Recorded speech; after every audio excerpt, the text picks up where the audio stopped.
ఓం మహాగణాధిపతయే నమః. ఓం గురుభ్యో నమః. ఓం శ్రీమాత్రే నమః. అరుణాం కరుణాతరంగితాక్షీం ధృతపాశాంకుశపుష్పబాణచాపాం అనిమాదివిరావృతాం మయూకైః అహమిత్యేవ విభావయే భవానీం. శ్రీమాత్రే నమః. ప్రేక్షకులకి లలితాంబిక అమ్మవారి యొక్క అనుగ్రహం పరిపూర్ణంగా కలగాలని స్ఫూర్తిగా కోరుకుంటూ మనం ఈరోజు 16వ తేదీ నుంచి 31వ తేదీ వరకు ఉన్నటువంటి పక్ష ఫలితాలు ఏ విధంగా ఉన్నాయి, అలాగే గ్రహస్థితి ఏ విధంగా ఉంది ఈ 15 రోజుల పాటు అంటే పక్ష ఫలితం చూసుకున్నట్లయితే గురువు మనకి మిథున రాశిలో ఉంటూ 18వ తేదీకి మారిపోతున్నాడు కర్కాటకంలోకి.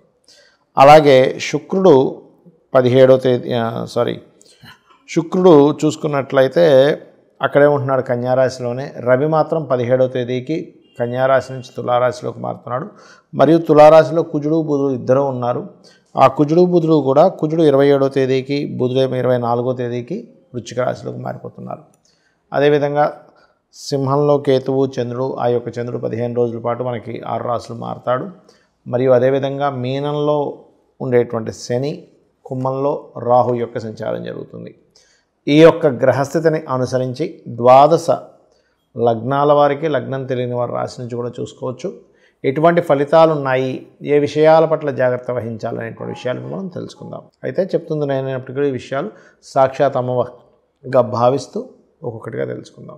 మేషం వారికి కనుక చూసుకున్నట్లయితే మీకు 3లో ఉన్నటువంటి గురువు 4వ స్థానంలోకి మారుతున్నాడు. దానివల్ల కొద్దిగా విద్యార్థులకు విద్యా సంబంధించిన విషయంలో బాగుండడము, కొంచెం కొత్త ఇన్వెస్ట్మెంట్స్ చేయడము, ఏదైనా ప్రాపర్టీ రిలేటెడ్ సంబంధించినటువంటి విషయాల్లోని బాగుంటుంది. అయితే ఇక్కడ ఏంటంటే శని యొక్క రాసుల్లో ఉన్నటువంటి గ్రహాలని, గురువు యొక్క 2 రాసుల్లో ఉన్న గ్రహాలని కూడా తీసుకొని మనం పెట్టుకోవాలి. ఎందుకంటే శని యొక్క రాసుల్లో రాహు ఉంటే ఆ రాహు ఎనర్జీస్తో శని ఉండడము, ఆ రాహు శనులు ఇద్దరు ఎనర్జీస్తో కలుపుకొని గురువు 4లోకి వెళ్తున్నాడు. కాబట్టి ఇక్కడ ఒక పాజిటివ్ అండ్ నెగిటివ్ రెండూ చూసుకోవాలి. ఒకటి, విదేశాలకు వెళ్ళి విద్యా సంబంధించినవి ఎవరైతే ప్రారంభిస్తారో వాటికి చాలా అనుకూలంగా ఉంటుంది, దానిలో ఎటువంటి ఇబ్బంది లేదు. అయితే ఇక్కడ ఈ ధనాధిపతి, ధన సంబంధించినటువంటి విషయంలో ధనస్థానాధిపతి అయిన శుక్రుడు నీచ స్థానంలో ఉన్నాడు. కాబట్టి కొంచెం ఈ పక్షంలో ఫైనాన్షియల్ మ్యాటర్స్ విషయంలో చాలా జాగ్రత్తగా ఉండాలి. సప్తమ స్థానంలో కుజుడు బుధుడు కలిసి ఉండి మరలా 17వ తేదీ నుంచి రవి కూడా ఎంటర్ అవుతున్నాడు అక్కడికి. కాబట్టి జీవిత భాగస్వామిని ఎంపిక చేసుకునే విషయంలోని లైఫ్ పార్ట్నర్స్తోని, బిజినెస్ పార్ట్నర్స్తోని చాలా చాలా చాలా కేర్గా ఉండాలి.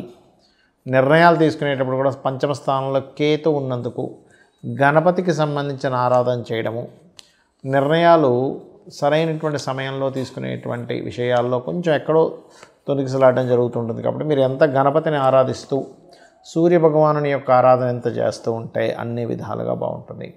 ఇక కెరియర్ సంబంధించినటువంటి అంశాల్లో ఉన్న ప్రాంతం కాకుండా వేరే ఇతర ప్రాంతాలకు వెళ్ళడము, ఉన్న దేశం నుంచే ఇంకొక వేరే ఇతర దేశాల్లో ఉంటూ కూడా ఇంకో దేశానికి మారాలనేటువంటి ప్లానింగ్ వేయడం జరుగుతూ ఉంటుంది. కాకపోతే ఇక్కడ ఏంటంటే మీరు ఏదైతే పంచమ స్థానంలో కేతు ఉన్నాడో ఒక్కసారి గణపతిని తలుచుకొని మీ యొక్క నిర్ణయం తీసుకోండి, అప్పుడు ఆటోమేటిక్గా బాగుంటుంది. అలాగే కాస్త జీవిత భాగస్వామితో, లైఫ్ పార్ట్నర్స్తో తెలియని కొంత ఘర్షణ వాతావరణం ఉంది. ఈ యొక్క విషయాల పట్ల కాస్త జాగ్రత్తగా ఉంటూ ఉండండి. అలాగే మీరు మీ యొక్క తండ్రి గారు ఎవరిదైనా సరే మేషలగ్నం వారు మేషరాశి అయినట్లయితే వాళ్ళ యొక్క తండ్రి గారికి ఎప్పటి నుంచో విదేశీ సంబంధించినటువంటి విషయాల్లో అనుకూలించినటువంటిది ఇప్పుడు కొంచెం అనుకూలించేటువంటి సమయం ఆసన్నం అవుతుంది. ఎందుకంటే భాగ్యాధిపతి అయినటువంటి గురువు చర్రాసుల్లోకి ఎంటర్ అవుతున్నాడు. కాబట్టి ఇక మీరు నిత్యము చేయవలసిన దేవతారాధన సూర్య నమస్కారాలు మరియు గణపతి యొక్క ఆరాధన చేయండి, అన్ని విధాలా మీకు బాగుంటుంది. చాలామంది ఏమండి మేము ఎంత కష్టపడినా కూడా మాకు ధనపరమైనటువంటి విషయాల్లో అభివృద్ధి ఉండట్లేదు, ఏమి చేయాలని అడుగుతూ ఉంటారు. ఇక్కడ 3 అంశాలు ప్రధానంగా. ఒకటి, మీ యొక్క జన్మజాతకంలో ధనాధిపతి లక్ష్మీ స్థానాలను కొన్ని ఉంటాయి. ధనాన్ని ఇచ్చేటువంటిది ధనస్థానం. అలాగే మీ ఆలోచనలు, మీరు ఎక్కడైనా నిర్ణయాలు తప్పు తీసుకుంటున్నారా, ఆ నిర్ణయాల వల్లే మీకు ధన సంబంధించిన ఇబ్బంది తగ్గుతుందా అని చెప్పేది పంచమ స్థానం. పూర్వజన్మ పుణ్యాన్ని బట్టి వచ్చేటువంటి ధనయోగం ఉంటుంది, అది 9వ స్థానం.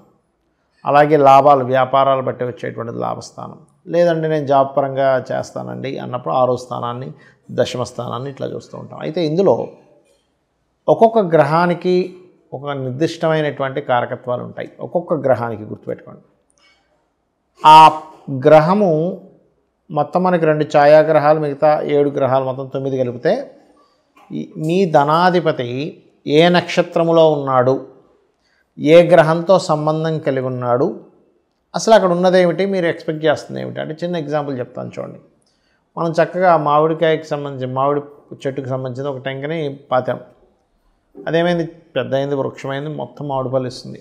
మీరు ఎక్స్పెక్టేషన్ మాత్రం చింతకాయలు రావాలనో లేకపోతే సీతాఫలం రావాలనో అనుకున్నారు. అది రావట్లేదు. ఎక్కడి నుంచి వస్తుంది అంటే మీరు ఏదైతే నాటారో భూమిలో దాని యొక్క ఫలమే వస్తుంది. అలాగే మనం పూర్వజన్మలో ఏదైతే కర్మ చేశామో ఆ కర్మ సంబంధించిన ఫలితం వస్తూ ఉంటుంది. జ్యోతిష్ శాస్త్రంలో మీకు అసలు ధనయోగం ఎందులో ఉందో చూసుకోవాలి. అంటే ఒక వ్యాపారం చేస్తే ఉందా, ఉద్యోగం చేస్తే ఉందా, ఆ ఉద్యోగం కూడా ఇక్కడ చేస్తూ ఉందా, వేరే రాష్ట్రానికి మారాలా, వేరే దేశానికి వెళ్ళాలా. చాలామంది ఏమనుకుంటారు, ఏమంటే నేను పెద్దగా చదువుకోలేదు, ఏ దేశానికి వెళ్తాను. కొన్ని వృత్తులకి, కొన్ని టాలెంట్స్కి చదువుతో సంబంధం అనేటువంటిది ఉండదు. ఇది ముఖ్యంగా గుర్తుపెట్టుకోవాలి. అలాగే వ్యాపారం చేసేటట్టయినా, చదువుకునేటప్పుడైనా కూడా ముఖ్యంగా చిన్నపిల్లలకి ఒక ఏజ్ వచ్చినప్పటి నుంచే, ఒక సర్టన్ ఏజ్ స్టార్ట్ అయినప్పటి నుంచే జాతకం చూపించుకుంటే అసలు వీళ్ళు ఏ రంగాల్లోకి వెళ్తే బాగుంటుంది. ఆ పిల్లవాడికి ఇంజనీరింగ్లో ఉంటుంది, పాపం తల్లిదండ్రులు వీళ్ళు డాక్టర్ చదివిస్తే వీళ్ళ లైఫ్ బాగుంటుందేమో అనుకుంటే దాని మీద ఇంట్రెస్ట్ ఉండక సరిగ్గా అది నడవక ఎందుకు చదివేంటారు MBBS అన్నట్టుగా ఉంటుంది. ఇంకొంతమందికి ఫ్యాషన్ దాని మీద ఉంటే వాళ్ళు వెళ్ళి ఇంకో డాక్టర్ చదువుతూ ఉంటారు. అట్లా ఏంటంటే అసలు మొట్టమొదటిగా మన జన్మజాతకంలో అసలు ఏ యోగం ఉంది, అందరికీ కూడా ఆర్థికమైనటువంటి ఇబ్బందులే 90% ఉంటాయి.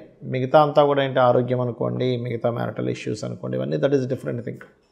కానీ ఆర్థికంగా స్థిరపడితే ప్రతి ఒక్కరూ ఆనందంగా ఉంటారు. కాబట్టి మీ అందరికీ కూడా నేను చెప్పేది ఒకటే, మీరు ఎంత ఇబ్బంది పడుతున్నా అమ్మవారి నామం ఒకటి ఉంది, అది కనుక మీరు స్మరించుకోగలిగితే భక్తి, శ్రద్ధ, భావనతో నిత్యము రోజు చేస్తూ ఎక్కడా కూడా టైం తప్పకుండా, ఎందుకంటే ఉదయం పూటే చేయండి. చాలామంది ఏంటంటే ఏమంటే సాయంత్రం చేసుకోవచ్చా, ఉదయం మిస్ అయితే అంటే చేయొచ్చు, చేయకూడదని కాదు. కానీ ఏమవుతుంటుందంటే ప్రాక్టికల్గా నేను చూసినప్పుడు కొంతమందికి నాన్ వెజిటేరియనో లేకపోతే ఇంకోటితో అలవాటు ఉంటుంది. పొద్దున్నే మీరు చేసేసుకున్నారు అనుకోండి, తర్వాత మీకు ఉండే అలవాటుని బట్టి ఏదో తింటారు, ఫుడ్ రిలేటెడ్ సంబంధించింది, అది వారి వృత్తులను బట్టి వారికి సంబంధించినటువంటి దీన్ని బట్టి వాళ్ళకి అలవాటు ఉంటుంది. ఇక్కడ ఏమవుతుంది, మధ్యాహ్నం ఏదో నాన్ వెజిటేరియన్ తిన్నారు, అమ్మో ఇవాళ సాయంత్రం నేను చేయకూడదు కదా, అమ్మవారిది కదా అని పెండింగ్ పెడతాం.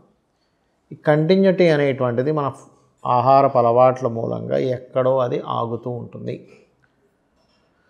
అలాగే మరొక విషయం ఏంటంటే చాలామంది 108 సార్లు చేయడం, ఒక మాల తిప్పడం చేస్తారు. అలా చేయకండి.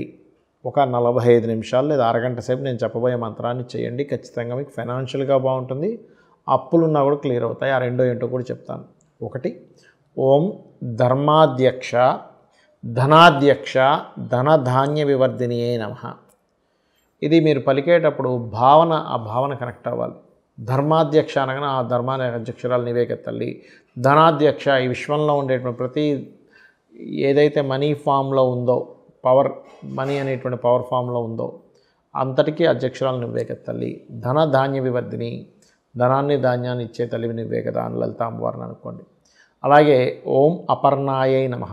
ఈ మంత్రము ఖచ్చితంగా మీకు అప్పుల నుంచి బయటపడేస్తుంది, అప్పుల బాధల నుంచి బయటపడగలుగుతారు. అంటే క్యాలిక్యులేషన్ అనేది స్టార్ట్ అవుతుంది, ఎలా చేయాలి, ఎలా అప్పు తీర్చుకోవాలి, నాకు ఉన్నటువంటి అప్పు ఎలాగా అనే దాని మీద మనకి అర్థమవుతూ ఉంటుంది.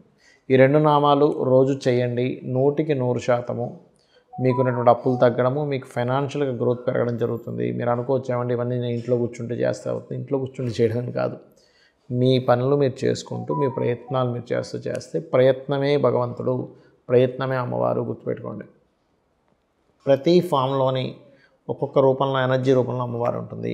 ఇది మీరు చేసి మీ అందరూ తరించాలని మనస్ఫూర్తిగా కోరుకుంటూ శ్రీమాత్రే నమః.